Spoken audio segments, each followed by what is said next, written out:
ونصلی علی رسولہ الکریم اما بعد فاعوذ باللہ من الشیطان الرجیم بسم اللہ الرحمن الرحیم رب اشرح لی صدری ویسر لی امری واحلل عقدۃ من لسانی یفقہوا قولی۔ سورہ بقرہ آیت نمبر 154 ہے۔ ولا تقولوا لمن يقتل في سبيل الله اموات بل احیاء ولکن لا تشعرون۔ اور جو اللہ تعالیٰ کی راہ میں مارے جائیں تم انہیں مردہ نہ کہو بلکہ وہ زندہ ہیں لیکن تم شعور نہیں رکھتے۔ پچھلی آیت میں ہم پڑھ کر آئے ہیں صبر اور نماز کو، اور یہ کہ اس حد تک صبر کہ جان بھی چلی جائے، تو یہاں پر اسی بات کو اللہ تعالیٰ نے یہ فرمایا کہ وہ مرے نہیں ہیں، جو اللہ تعالیٰ کی راہ میں گئے ہیں وہ زندہ ہیں اللہ تعالیٰ کے نزدیک۔ غزوہ بدر میں 14 مسلمان شہید ہوئے تھے، اور ان کے وارث حسب طبیعت، ظاہر ہے انسان ہے، رنج ہوگا، غم تو ہوتا ہے، کہ ان کا ذکر کرتے تھے کہ فلاں بھی چلا گیا، فلاں بھی چلا گیا۔ ان کو بہت زیادہ ملال ہوتا تھا۔ ادھر کفار نے بھی یہ کہنا شروع کر دیا کہ یہ لوگ تو ناحق ایک شخص کی پیچھے ہیں، یعنی کہ نبی پاک صلی اللہ علیہ وسلم کے، اور ان کے لیے جان دیتے ہیں۔ اس لیے مسلمانوں کے شہداء کو مردہ کہنے سے، جو ان کے حق میں باعث رنجیدگی ہو، روکنے کے لیے یہ آیت اللہ تعالیٰ نے نازل فرمائی کہ وہ مرے نہیں ہیں۔ اگر وہ اللہ کی راہ میں گئے ہیں اور انہوں نے اپنی جانوں کے نذرانے پیش کر دیے ہیں تو وہ زندہ ہی ہیں اللہ کے نزدیک۔ اللہ کے نزدیک اصل تو کام زندگی کا یہی تھا جو آپ کو ملی تھی، کہ اللہ کی راہ میں اس حد تک تم آگے چلے جاؤ کہ پھر جان بھی تمہاری چلی جائے تو کوئی پرواہ نہ ہو۔ انسان جان کے لیے تو سب کچھ کرتا ہے، جان بچانے کے لیے وہ اس کی بھی پرواہ نہیں کرتے، اور اللہ کی راہ میں اپنی جان تک لگا دیتے ہیں، قربان کر دیتے ہیں۔ تو اللہ تعالیٰ ایسے لوگوں کو مردہ کہنے سے بھی روک دیتے ہیں، کہ زبان سے ان کو مردہ بھی نہ کہنا۔ وہ اتنا جو کہنا چاہیے کہ اتنا خوبصورت کام انہوں نے کیا، کہ دنیا میں جس کام کے لیے اللہ تعالیٰ نے بھیجا تھا انہوں نے وہی کام کیا، اس سے بڑھ چڑھ کے آگے آگے آگے انہوں نے کام کیا، حتیٰ کہ اپنی جان تک انہوں نے اللہ تعالیٰ کو دے دی۔ جیسے کہ ہم کل بھی دیکھ کے بیٹھے ہیں، جان دی ہوئی اسی کی تھی، حق تو یہ ہے کہ حق ادا نہ ہوا۔ تو اللہ تعالیٰ نے ہر طرح کے حالات میں جیسے صبر کرنے کا حکم دیا، اس کی ایک صورت اللہ تعالیٰ کے راستے میں جہاد کرنا ہے، جو نفس پر بہت گراں گزرتا ہے، اور سب سے بڑا سبب کہ بہت نفس پہ گراں کیوں گزرتا ہے، کیونکہ اس کا نتیجہ موت بھی ہو سکتا ہے، جہاد کا نتیجہ۔ تو سب لوگ کیونکہ زندگی سے محبت کرتے ہیں، ہر وہ چیز جس سے لوگ محبت کرتے ہیں اسے حاصل کرنے کی کوشش کرتے ہیں، اور جو چیزیں اس میں رکاوٹ آتی ہیں اس کو دور کرتے ہیں۔ تو یہ شخص کیا کرتا ہے جو اللہ تعالیٰ کے لیے لگتا ہے، وہ موت کو دور نہیں کرتا، وہ پرواہ نہیں کرتا۔ اور جیسے بھی ہم موت کو دور کر سکتے ہیں کیا؟ ہماری موت جب آنی ہے جب ہی آئے گی۔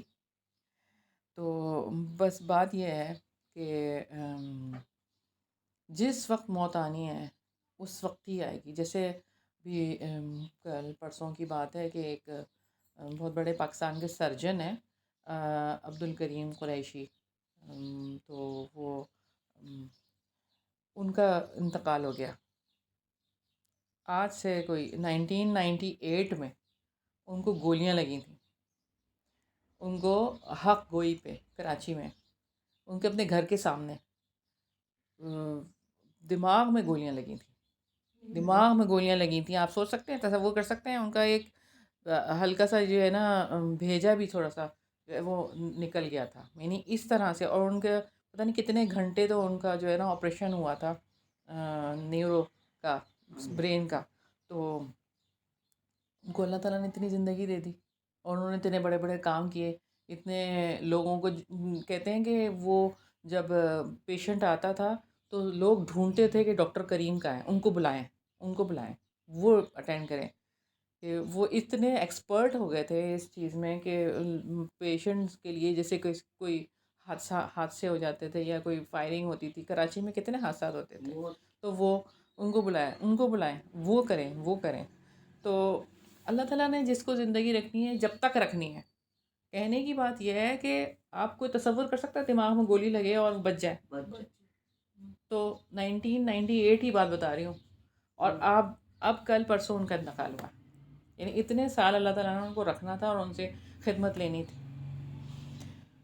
تو بہت ہی وہ نائس تھے. اللہ تعالیٰ ان کی مغفرت فرمائے اور اللہ تعالیٰ ان کو جنت الفردوس میں اعلیٰ مقام عطا فرمائے کہ ان کے اتنی بڑی ان کی داڑھی اور 5 وقت کے نمازی اور یعنی پرہیزگار آدمی تھے بہت زیادہ. تو اللہ تعالیٰ نے جس کو جب دینی ہے موت اور جیسے دینی ہے وہ ویسے ہی آنی ہے. بل احیاء، بلکہ وہ زندہ ہے. انسان اپنی من پسند چیز اس وقت چھوڑتا ہے جب اس سے زیادہ محبوب چیز حاصل ہونے کی امید ہو. اللہ تعالیٰ نے یہاں بشارت دی ہے کہ جو اللہ تعالیٰ کا کلمہ بلند کرنے کے لیے جنگ کرتا ہے تاکہ اس کا دین غالب ہو اور اس کے سوائے اس کا کوئی اور مقصد نہ ہو، تو وہ اپنی محبوب زندگی کو کھو نہیں دیتا بلکہ اسے اس زندگی سے زیادہ کامل زندگی مل جاتی ہے. تو سوچیں کہ وہ ہمیشہ کی زندگی ہے کہ جو، اور اس کے اندر مقام کیا ملے گا شہید کو؟ اس کا تو مقام ہی کچھ اور ہے. وہ تو تصور بھی نہیں کر سکتا، کوئی شہید بھی تصور نہیں کر سکتا تو اس کو کیا مقام ملے گا. جب وہ وہاں جائے گا تو وہ تمنا کرے گا کہ مجھے دوبارہ بھیج دیں، میں دوبارہ شہید ہو جاؤں اور دوبارہ آ جاؤں اور مجھے اتنا زیادہ دوبارہ سے ریوارڈ ملے. تو اللہ رب العزت نے شہید کا ذکر کرتے ہوئے ایک اور جگہ پہ فرمایا سورہ آل عمران میں، اور جو لوگ اللہ تعالیٰ کی راہ میں قتل ہو گئے انہیں تم مردہ نہ سمجھو بلکہ وہ زندہ ہیں، اپنے رب کے پاس رزق دیے جاتے ہیں. اللہ تعالیٰ نے اپنے فضل سے انہیں جو دیا ہے اس پر وہ بہت خوش ہیں، اور جو ان کے پیچھے سے ان کے ساتھ نہیں ملے وہ ان پر خوشی محسوس کرتے ہیں کہ ان کے لیے نہ کوئی خوف ہے اور نہ ہی وہ غمگین ہوں گے. کیا اس سے بڑی خوشی کا کوئی تصور کیا جا سکتا ہے کہ کوئی غم نہیں ہوگا؟ کوئی غم. آج تو دنیا کے چھوٹے چھوٹے غموں میں ہم مبتلا ہوتے ہیں، اور ہر قسم کا بدنی اور روحانی رزق ان کو میسر ہوگا، ہر قسم کا رزق ہوگا. اور ایک روایت ہے سیدنا انس بن مالک رضی اللہ عنہ سے سنا گیا کہ نبی صلی اللہ علیہ وسلم نے فرمایا ہے کہ کوئی شخص بھی ایسا نہ ہوگا جو جنت میں داخل ہونے کے بعد دنیا میں دوبارہ آنا پسند کرے گا، خواہ اسے ساری دنیا مل جائے سوائے شہید کے. اس کی یہ تمنا ہوگی کہ دنیا میں دوبارہ واپس جا کر 10 مرتبہ اللہ تعالیٰ کے راستے میں قتل ہو جاؤں، کیونکہ وہ شہادت کی عزت وہاں دیکھتا ہے کہ شہید کو کیا درجہ ملتا ہے، کیا رتبہ ملتا ہے. اور جو اللہ کے دین کو حاصل کرنے کے لیے نکلتا ہے، جیسے کہ آپ لوگ آئے، وہ بھی اللہ کے راستے میں ہے، وہ بھی اللہ کے راستے میں، اس کو بھی اتنا ہی ثواب ملتا ہے. طالب علم کو جو علم کی طلب میں نکلتا ہے، علم سیکھنے کے لیے نکلتا ہے، العلم اللہ تعالیٰ کا علم. سیدنا ابو ہریرہ رضی اللہ عنہ نے بیان کیا کہ میں نے رسول اللہ صلی اللہ علیہ وسلم سے سنا، آپ صلی اللہ علیہ وسلم فرما رہے تھے، اس ذات کی قسم جس کے ہاتھ میں میری جان ہے، اگر مسلمانوں کے دلوں میں اس سے رنج نہ ہوتا کہ میں ان کو چھوڑ کر جہاد کے لیے نکل جاؤں اور مجھے اتنی سواریاں میسر نہیں ہیں کہ ان سب کو سوار کر کے اپنے ساتھ لے چلوں، تو میں کسی چھوٹے سے چھوٹے ایسے لشکر کے ساتھ جانے سے بھی نہ رکتا جو اللہ تعالیٰ کے راستے میں غزوے کے لیے جا رہا ہوتا.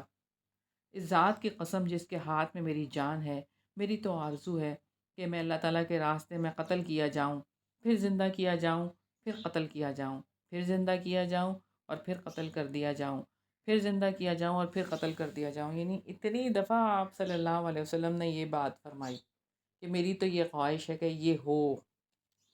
شہادت کی موت مانگی ہے آپ صلی اللہ علیہ وسلم نے. اور جو علم کے راستے میں نکلا اور اسی راستے میں اس کو وفات ہو گئی، وہ بھی شہید ہے، وہ بھی شہادت کا رتبہ پائے گا. وَلَٰكِن لَا تَشْعُرُونَ، لیکن تم شعور نہیں رکھتے. تو اس سے مراد یہ ہے کہ اس بات کا شعور نہیں ہے کہ وہ کس عزت اور مقام اور کن نعمتوں میں ہیں، ہمیں نہیں پتہ۔ ہم نے تو دیکھا نہیں ہے جنت کو، اور نہ ہی ہم سوچ سکتے ہیں جنت کے بارے میں، نہ کسی آنکھ نے دیکھا، نہ کسی کان نے سنا، نہ کسی دل نے گمان کیا۔ جنت کے بارے میں تو ہم کچھ بھی نہیں کر سکتے، اللہ تعالیٰ نے خود کہہ دیا ہاں کہ وہ کتنی حسین اور خوبصورت ہے، وہ کیا ہی چیز ہوگی یہ اللہ ہی کو پتہ ہے، جب جائیں گے تو پتہ چلے گا۔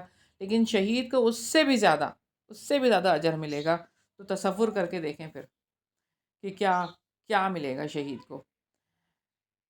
نبی کریم صلی اللہ علیہ وسلم نے فرمایا کہ شہداء کی روحیں سبز پرندوں کے قالب میں ہیں، اور یعنی سبز پرندوں کے اندر ہیں، پرندے ہیں جو جنت میں جہاں چاہتی ہیں وہ چرتی رہتی ہیں، جہاں بھی پرندے جو ہے وہ جنت میں ادھر سے ادھر ان کی روحیں اڑتی رہتی ہیں، پھر عرش کے نیچے لٹکی ہوئی قندیلوں میں جا کر بسیرا کرتی ہیں، عرش کے نیچے چلی جاتی ہیں، اللہ کا عرش، اس کے نیچے قندیلیں لٹک رہی ہیں، وہاں پہ جا کے وہ آرام کرتی ہیں۔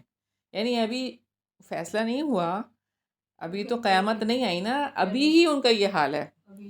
اللہ تعالیٰ نے انہیں جھانک کر دیکھا اور پوچھا کہ اب تم کیا چاہتی ہو؟ انہوں نے جواب دیا، اے اللہ، تو نے ہمیں وہ دے رکھا ہے جو کسی کو نہیں دیا، پھر ہمیں کس چیز کی ضرورت ہوگی؟ ان پر پھر وہ یہی سوال ہوتا ہے کہ پھر بتاؤ کہ کیا چاہتی ہو؟ تو جب انہوں نے دیکھا کہ اب جواب دینا ہی پڑے گا، تو کہا کہ اللہ تعالیٰ ہم چاہتے ہیں کہ آپ دوبارہ ہمیں دنیا میں بھیج دیں، ہم تیری راہ میں پھر سے جنگ کریں اور پھر شہید ہو کر تیرے پاس آئیں اور شہادت کا دگنا درجہ پائیں۔ اللہ تعالیٰ نے فرمایا یہ نہیں ہو سکتا، یہ تو میں لکھ چکا ہوں کہ کوئی بھی مرنے کے بعد دنیا کی طرف پلٹ کر نہیں جائے گا۔ سیدنا مسروق رحمۃ اللہ علیہ سے روایت ہے کہ ہم نے سیدنا عبداللہ رضی اللہ عنہ سے اس آیت کے بارے میں سوال کیا، جنہیں اللہ تعالیٰ کے راستے میں قتل کیا جائے انہیں مردہ نہ کہو، بلکہ وہ زندہ ہیں، اپنے رب کے پاس سے رزق دیے جاتے ہیں۔ تو انہوں نے کہا ہم نے بھی رسول اللہ صلی اللہ علیہ وسلم سے اس بارے میں سوال کیا، تو آپ صلی اللہ علیہ وسلم نے فرمایا ان کی روحیں سبز پرندوں کے جوف میں ہوتی ہیں، ان کے لیے ایسی قندیلیں ہیں جو عرش کے ساتھ لٹکی ہوئی ہیں، اور وہ جنت میں پھرتی رہتی ہیں، جہاں چاہیں وہ پھر قندیلوں میں واپس آ جاتی ہیں۔ اور جب ان کا رب ان کی طرف متوجہ ہو کر فرماتا ہے کیا تمہیں کسی چیز کی خواہش ہے، تو وہ عرض کرتے ہیں ہم کسی چیز کی خواہش نہیں کرتے، ہمیں بہت کچھ ملا ہے، اور ہم جہاں چاہتے ہیں جنت میں پھرتے ہیں۔ اور اللہ تعالیٰ ان سے اس طرح 3 مرتبہ فرماتا ہے، جب وہ دیکھتے ہیں کہ انہیں کوئی چیز مانگے بغیر نہیں چھوڑا جائے گا، تو وہ عرض کرتے ہیں اے رب، ہم چاہتے ہیں کہ ہماری روحیں ہمارے جسموں میں لوٹا دی جائیں تاکہ ہم تیرے راستے میں دوسری مرتبہ قتل کیے جائیں۔ جب اللہ تعالیٰ دیکھتا ہے کہ انہیں اب کوئی ضرورت نہیں تو انہیں چھوڑ دیا جاتا ہے۔ شہید کون ہوتا ہے؟ جو اللہ کی راہ میں لڑے اور اس کا کوئی دوسرا مقصد نہ ہو، صرف دین کی راہ میں، صرف سچائی کے لیے، صرف حق گوئی کے لیے حق بات کہے، اور حق کے ساتھ اس کا رشتہ جڑا ہو، اور اسی راستے میں وہ جان دے دے حق کے ساتھ۔ سیدنا موسیٰ رضی اللہ عنہ سے روایت ہے کہ ایک شخص نے رسول اللہ صلی اللہ علیہ وسلم کی خدمت میں حاضر ہو کر عرض کیا، یا رسول اللہ صلی اللہ علیہ وسلم، ایک شخص غنیمت کے لیے جنگ کرتا ہے، ایک شخص اپنی شہرت کے لیے لڑتا ہے، اور ایک شخص اس لیے لڑتا ہے کہ بہادری میں اس کا مقام اور مرتبہ مشہور ہو جائے، سو ان میں اللہ تعالیٰ کی راہ میں کون سا ہے؟ آپ صلی اللہ علیہ وسلم نے فرمایا جو اس لیے جنگ کرے کہ اللہ تعالیٰ کی بات بلند ہو، وہ اللہ تعالیٰ کی راہ میں ہے۔ تو ہمیں اپنی باتوں کا اور اپنی چیزوں کا جائزہ لینے کی ضرورت ہے کہ ہمیں ہر بات میں اللہ تعالیٰ کی بات کو اوپر رکھنا ہے، ہر بات میں اللہ تعالیٰ کی بات کو ہم بلند کر رہے ہوں، نہ کہ اپنی ذات کو، یا اپنی کسی بھی چیز کو، یا اپنے کسی عہدے کو، یا کسی چیز کو بھی، یا اپنے کسی رشتہ دار کو، نہیں، اللہ کی ذات کو۔ آیت نمبر 155 ہے، وَلَنَبْلُوَنَّكُمْ بِشَيْءٍ مِّنَ الْخَوْفِ وَالْجُوعِ وَنَقْصٍ مِّنَ الْأَمْوَالِ وَأَنفُسِ وَالثَّمَرَاتِ وَبَشِّرِ الصَّابِرِينَ، اور یقیناً ہم تمہیں خوف اور بھوک سے، مالوں، جانوں اور پھلوں کے نقصان میں سے کسی نہ کسی چیز سے ضرور آزمائیں گے، اور صبر کرنے والوں کو آپ خوشخبری دے دیں۔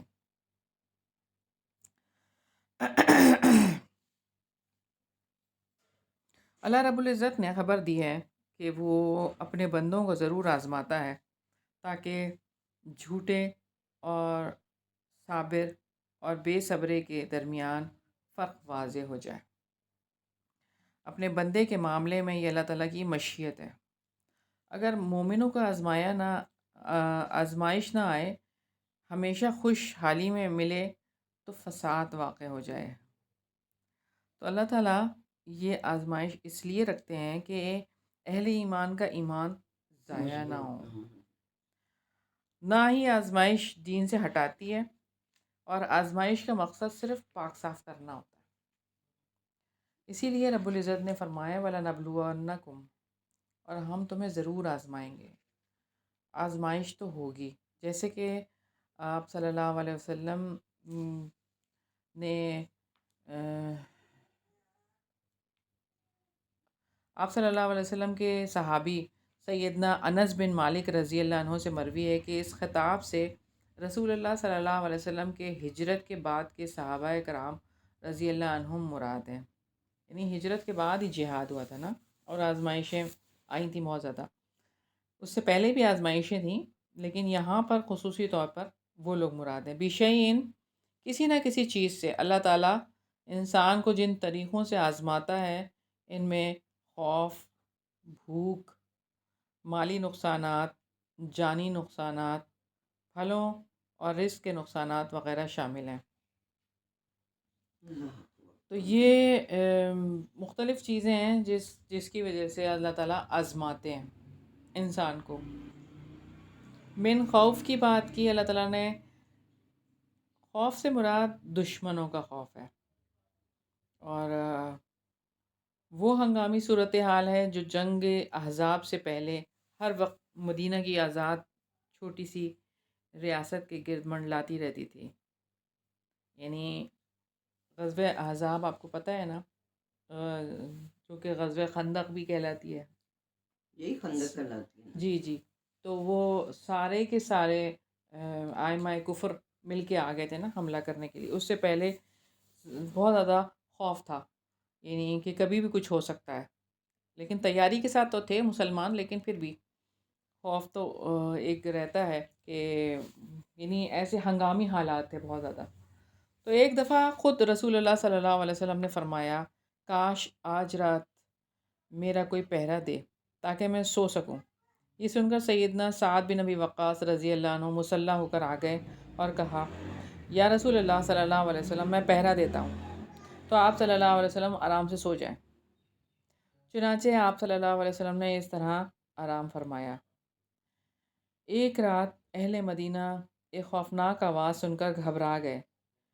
پھر وہ اس آواز کی طرف روانہ ہوئے تو دیکھا کہ آپ صلی اللہ علیہ وسلم ادھر سے ہی واپس آ رہے ہیں، یعنی آپ صلی اللہ علیہ وسلم پہلے ہی چلے گئے تھے دیکھنے کے لیے کہ کیا ہوا ہے۔ آپ صلی اللہ علیہ وسلم ان سے پہلے ہی اس آواز کی جانب روانہ ہو گئے تھے اور خبر معلوم کر کے آ رہے تھے۔ تو آپ صلی اللہ علیہ وسلم نے لوگوں سے کہا، ڈرو نہیں، ڈرو نہیں، یعنی یہ کچھ بھی نہیں ہوا۔ والجوع، اور بھوک کی بات ہے، تو بھوک کے حوالے سے اگر ہم دیکھیں تو آزمائش ہے، یہ قحط ہو جاتا ہے، قحط، اور پھر یہ کہ رمضان میں کے مہینے میں بھی بھوک کی آزمائش ہوتی ہے اللہ تعالیٰ کی طرف سے۔ سیدنا ابو ہریرہ رضی اللہ عنہ فرماتے ہیں کہ رسول اللہ صلی اللہ علیہ وسلم کی آل پر آپ صلی اللہ علیہ وسلم کی وفات تک ایسا زمانہ نہیں گزرا کہ انہوں نے مسلسل 3 دن پیٹ بھر کر کھانا کھایا ہو۔ مسلسل 3 دن پیٹ بھر کے کھانا نہیں کھایا آپ صلی اللہ علیہ وسلم نے، اور آپ صلی اللہ علیہ وسلم کی آل نے، یعنی آپ صلی اللہ علیہ وسلم کی بیویاں اور اولاد۔ تو یہ سوچنے کی بات ہے کہ اس طرح سے آزمائشیں آتی ہیں۔ سیدہ عائشہ رضی اللہ عنہ نے اپنے بھانجے عروہ بن زبیر رضی اللہ عنہ سے کہا، اے بھانجے، ہم پر ایسا وقت گزر چکا ہے کہ ہم ایک چاند دیکھتے، پھر دوسرا چاند، پھر تیسرا چاند، یعنی 2 مہینے آپ کے گھر آگ نہیں جلتی تھی۔ عروہ نے کہا خالہ پھر آپ کا گزر بسر کس چیز پر ہوتا تھا؟ سیدہ عائشہ رضی اللہ عنہا نے فرمایا انہی 2 کالی چیزوں پر، یعنی کھجور اور پانی۔ اتنا ضرور تھا کہ چند انصاری لوگ رسول اللہ صلی اللہ علیہ وسلم کے ہمسائے تھے، جن کے پاس بکریاں تھیں۔ وہ رسول اللہ صلی اللہ علیہ وسلم کے لیے بکریوں کا دودھ تحفے کے طور پر بھیجا کرتے تھے، جس سے وہ ہم کو بھی پلاتے تھے۔ تو دیکھیں کہ اللہ تعالیٰ کس انداز سے آزماتے ہیں۔ ہم اپنا جائزہ لیں کہ ہمارے لیے تو ایسا کوئی ماحول ہی نہیں ہے۔ ہم تو یعنی اگر آپ دیکھیں تو ہم میں سے کون ہے جو اس طرح کی زندگی گزار رہا ہو کہ جس کے گھر میں 2 مہینے چولہا نہ جلاؤ؟ ہر روز کیا، ہر تھوڑی دیر کے بعد چولہا جلتا ہے؟ یہ سوچیں۔ اور یہ کہ ہر فرد کی الگ فرمائش ہے، گھر کے ہر فرد کی الگ فرمائش ہے۔ آج مجھے تو یہ کھانا ہے، وہ کہتا ہے مجھے تو یہ کھانا ہے۔ کھانے کے پر تو ہم لوگ فوکس کر کے بیٹھے ہوئے ہیں کہ یہی اصل میں کام ہے، اور تو کوئی کام ہی نہیں ہے۔ آج آپ دیکھیں تو کہ کس طرح سے لوگوں کے ذہن چلتے ہیں، کس طرح سے لوگ اپنے ذہنوں کا استعمال کرتے ہیں کہ اسلام کے لیے، کہ وہ کسی طرح سے اسلام کو آگے رکھیں۔ اور آج ہم ایسی قوم بن گئے ہیں کہ ہم نے اپنے دین ایمان کھانا بنا لیا ہے۔ وَنَقْسِم مِّنَ الْأَمْوَالِ، اور مالوں کے نقصان سے۔ ابن عباس رضی اللہ عنہما نے فرمایا مالی نقصان سے مراد مال کا چلا جانا ہے، چوری ہو جائے، ڈاکہ ہو جائے، حکومت کے مال غصب کر لے، مال کے جو بھی دیوالیہ نکل جائے کسی کا، اس طرح کا، یہ نقصان ہے۔ اور پھر یہ بات ہے کہ وَنَقْسِم مِّنَ الْأَمْوَالِ وَالْأَنفُسِ، مالوں اور جانوں کا نقصان دونوں۔ اب جانی نقصانات بھی ہیں، جیسے کوئی قتل ہو جائے یا ایسی مرض ہو جائے اس کو کہ اس سے موت واقع ہو جائے۔ جانی نقصانات کسی بھی طرح سے خانہ جنگی ہو جائے، جہاد میں شہادت ہو جائے، تو یہ ساری چیزیں۔ اور پھر والثمرات کی بات ہے، اور پھلوں کے نقصان سے۔ پھلوں کے نقصان سے مراد فصلوں اور پھلوں کا نقصان۔ اولاد کا وفات پا جانا بھی اسی سے ہے، کیونکہ اولاد بھی اصل میں پھل کی طرح ہی ہیں۔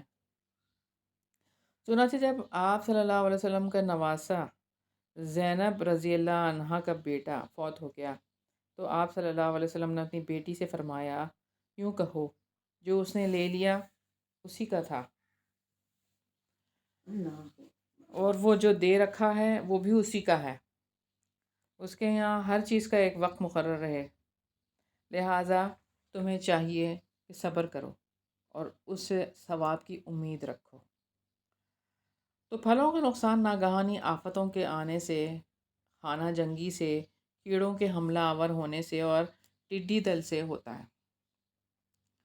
پھلوں کے نقصان سے مراد رزق کا نقصان ہے، اور رزق سے برکت کا اٹھ جانا بھی نقصان ہے۔ آج آپ دیکھ رہے ہیں برکت کہاں ہے؟ برکت سیلاب کی وجہ سے جو ہر چیز مہنگی اور ہوگی۔ اصل میں بات یہ ہے کہ یہ برکت تھوڑے سے پیسوں میں بھی برکت ہو جاتی ہے، لیکن اللہ تعالیٰ سے مانگے مدد اس حوالے سے کہ اللہ تعالیٰ ہمیں اتنے ہی مال میں برکت عطا فرما دیں تو اللہ تعالیٰ دے دیتے ہیں۔ کبھی آپ نے سنا کہ کسی مسجد کے امام نے یا مسجد کے مؤذن نے کہا ہو کہ گزارا نہیں ہو رہا؟ جتنے ملتے ہیں نا وہ چپ کر کے اتنے ہی لے لیتے ہیں، ہاں۔ اور وہ کبھی انہوں نے کہا ہو کہ آج میں اذان نہیں دوں گا کیونکہ میری تنخواہ نہیں بڑھائی؟ کبھی کہا انہوں نے؟ اللہ والے ایسے ہی ہوتے ہیں، ہاں۔ اور ان کا گزارا اس میں ہی ہوتا ہے، جہاں لاکھوں ویسے کمانے والے کہتے ہیں کہ گزارا نہیں ہو رہا، اتنی مہنگائی ہو گئی ہے، ان کے ہی منہ سے سنا ہے، ویسے یہ ہے، ان کے ہی منہ سے سنا ہے یہ کہ جو یہ لوگ اس طرح کی باتیں کرتے ہیں. اللہ لیکن والے کبھی نہیں کہتے، کبھی لیکن نہیں یہ کہتے کہ جو مہنگائی ہوگی، دنیا کی وہ اسی میں ہوس ہی ہے نا، گزارا کرتے ہیں جو ہے نا. ہاں، اللہ کا شکر ہے، اللہ کا شکر ہے کہ لیکن اللہ تعالیٰ نے ہوس جو دیا ہے. پرستی بہت ہو گئی ہے نا ہوں، ہر ایک بندے میں، ہوس پرستی. بالکل. یہ جو ہوس ہے نا، ہوس، پیسے کی ہوس، یہ ہے جو سب یہ نے جو ہے نا برکت اپنے. اٹھا رہی ہے. ہاں بالکل، بالکل صحیح بات ہے. بلکہ ہونا تو یہ چاہیے کہ دینے والا ہاتھ ہو جائے، اور زیادہ دینے والا. تنگی میں جو خرچہ کرتا ہے نا، اللہ تعالیٰ کو وہ سب سے زیادہ پسند ہے. جس کے پاس تنگی ہو اور وہ صدقہ کرے، ہاں، اللہ تعالیٰ کو تو وہ پسند ہے زیادہ. اچھا، بات یہ ہے کہ آزمائشیں آتی ہیں بہت زیادہ. اللہ تعالیٰ یہ جاننا چاہتے ہیں سچا کون ہے اور جھوٹا کون ہے. اصل بات تو یہ اس ہے، میں آزمائش. اور یہ آزمائش ہے. اور اسی کے بعد انسان کا نفس پاک ہوتا ہے اور اس کو بلند درجہ ملتا ہے. سیدنا ابو ہریرہ رضی اللہ عنہ سے روایت ہے کہ رسول اللہ صلی اللہ علیہ وسلم نے فرمایا کہ مومن مرد اور مومن عورت پر اس کی جان، اولاد اور مال میں آزمائش آتی رہتی ہے، جن سے صغیرہ گناہ معاف ہوتے رہتے ہیں اور کبیرہ گناہوں سے مومن ویسے ہی اجتناب کرتے ہیں. مومن کبیرہ گناہ تو سوچ بھی نہیں سکتا نا کہ میں یہ کام کروں، لیکن جو صغیرہ گناہ ہیں وہ ان آزمائشوں کی وجہ سے ختم ہو جاتے ہیں. تو مومن تو یہ سوچے نا کہ میرے گناہ ختم ہو رہے ہیں. اگر یہ آزمائشیں آ رہی ہیں میرے اوپر، خوش ہونا چاہیے کہ آزمائشیں آ رہی ہیں ہم پر. نبی پاک صلی اللہ علیہ وسلم کی زندگی کو تو دیکھیں، ان کے پاس تو سونے کے لیے اتنا ایسے بیڈ تھے، ایسے گھر تھے. ہاں، اور یہ کہ آپ صلی اللہ علیہ وسلم کے گھر میں 2 مہینے چولہا نہیں جل رہا. آپ سوچتے ہی نہیں ہیں ہم اس بات کو. ہم اپنے ہی آپ کو جو ہے وہ مظلوم بنا کے بیٹھے ہوتے ہیں کہ ہمارے ساتھ یہ ہو گیا. ہم بہت سو سے بہت اچھے ہیں. اگر ہم یہی سوچنا شروع کر دیں نا تو ہماری ایک نئی زندگی شروع ہو جائے. پھر یہ بات ہے کہ ایک اور روایت ہے، سیدنا سعد بن ابی وقاص رضی اللہ عنہ سے روایت ہے کہ میں نے اللہ کے رسول صلی اللہ علیہ وسلم سے عرض کیا، یا رسول اللہ صلی اللہ علیہ وسلم، کن لوگوں کا امتحان سخت ہوتا ہے؟ آپ صلی اللہ علیہ وسلم نے فرمایا، پیغمبروں کا، پھر جو ان کے بعد مرتبے میں افضل ہیں، پھر جو ان کے بعد افضل ہیں، اور آدمی پر اس کے دین کے مطابق آزمائش آتی ہے. جتنا وہ دین میں سخت اور قوی ہوتا ہے اس کی مصیبت بھی سخت ہوتی ہے، اور اگر اس کے دین میں نرمی ہوتی ہے تو اسی انداز سے وہ مشکل آتی ہے، یہاں تک کہ وہ زمین پر چلتا ہے اور کوئی گناہ اس کا باقی نہیں رہتا. تو ہم نہیں چاہتے کہ ہمارے گناہ ختم ہو جائیں، ہم نہیں چاہتے ہمارے گناہ ختم ہو جائیں. بس صبر کریں. صبر پہلے ہم پڑھ کے بیٹھے ہیں، وَاسْتَعِينُوا بِالصَّبْرِ وَالصَّلَاةِ، اور یہ اگر چیزیں آنی تو اس پہ صبر کرنا ہے، صبر کرنا ہے. اور دیکھیں، دنیا ہم کو اتنی ہی ملنی ہے جتنی اللہ تعالیٰ نے لکھی ہوئی ہے. ہمارے مانگنے سے دنیا بڑھ نہیں جائے گی، یا ہمیں کوئی اس طرح کی چیز نہیں مل جائے گی.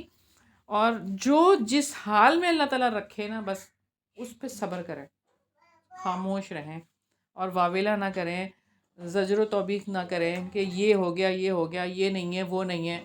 یہ چیزیں شکایت ہیں. کس کی شکایت کر رہے ہیں؟ اللہ تعالیٰ کی. دینے والی ذات کون ہے؟ اللہ ہے نا. تو ہم کہتے ہیں کہ نہیں، میرے میاں کی تنخواہ اتنی نہیں ہے اور ہمارا گزارا مشکل سے ہو رہا ہے، اور یہ دیکھیں نا چھوٹے چھوٹے بچے ہیں، اور یہ مطلب یہ کیوں کہہ رہے ہیں؟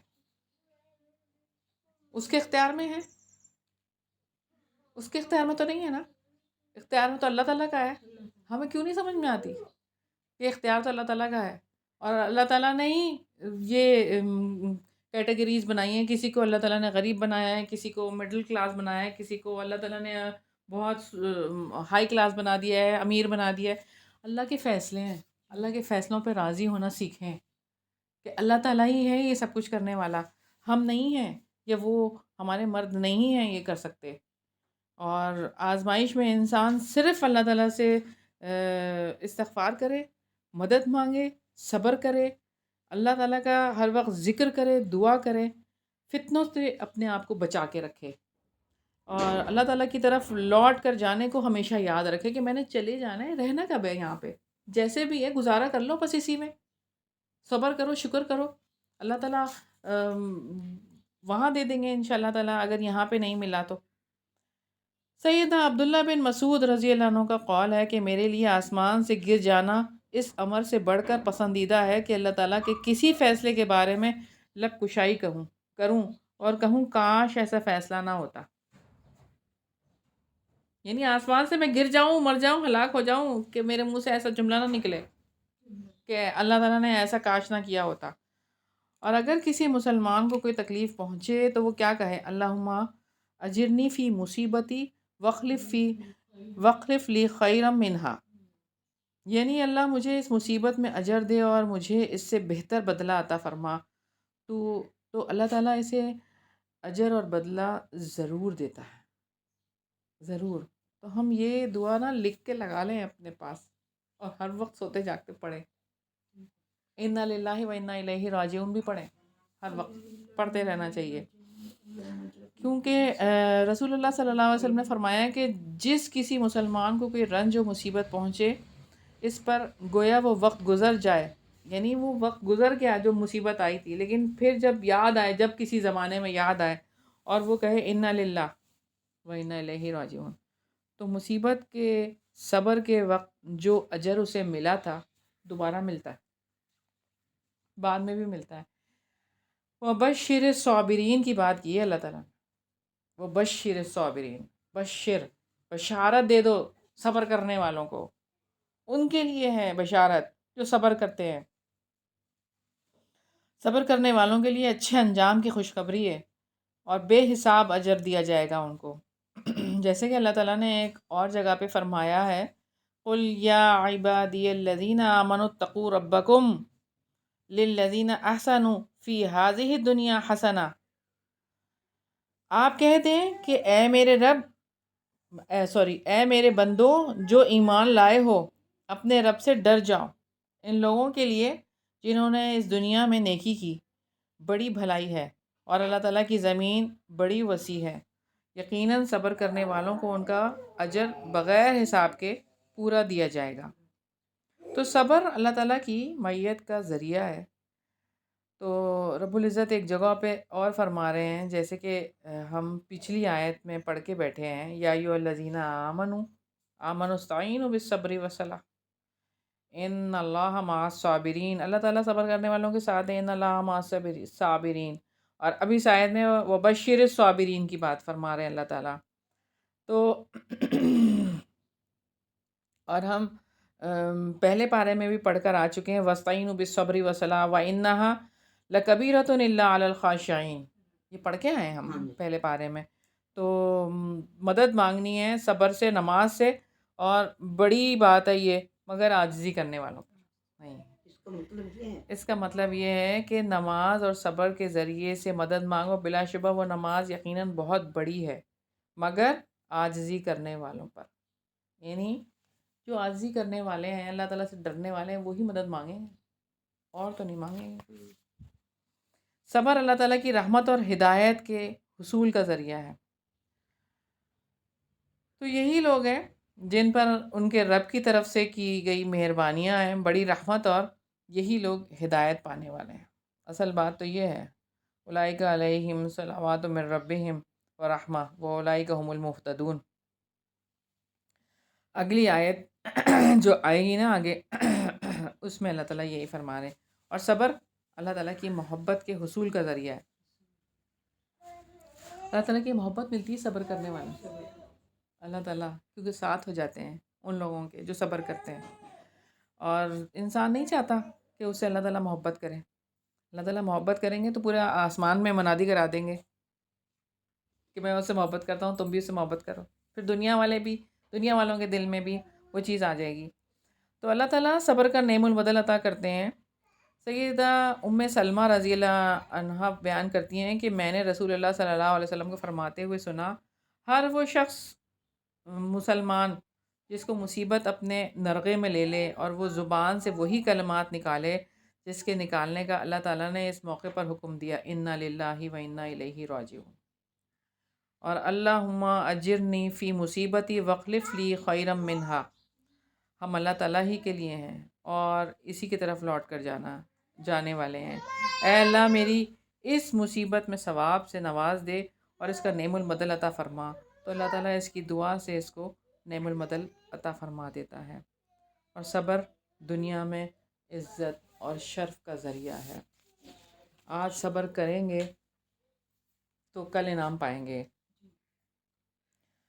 تو کہتے ہیں نا، ایک چپ 100 سکھ۔